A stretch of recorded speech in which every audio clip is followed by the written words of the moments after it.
special tool, pantanggal ng lock nut. Extractor, special tool ng brush holder. Long nose. Torque screw. Positive screw. And flat screw. Tanggalin ang 4 na screw gamitin ang torque screw.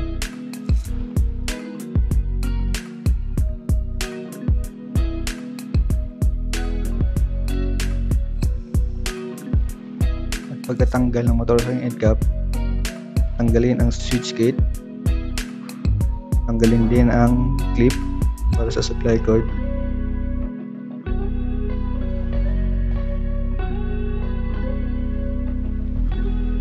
Tanggalin ang supply cords na nakakabit sa switch.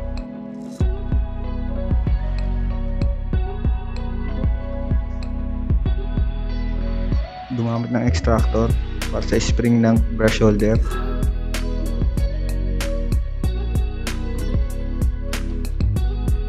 Gumamit ulit ng torque screw para sa pagtanggal ng bearing plate.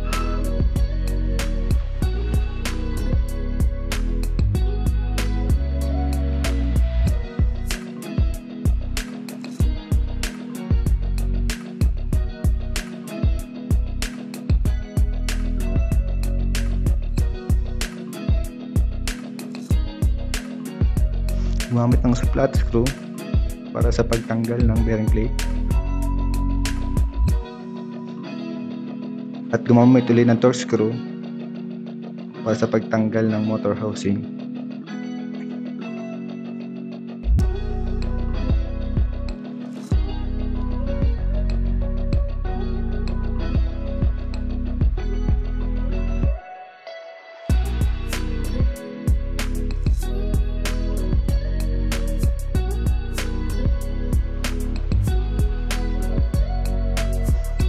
At pagkatanggal, check ng maigi ang loob.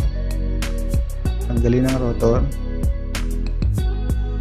Tanggalin ang air deflector. At i-check ang carbon brush.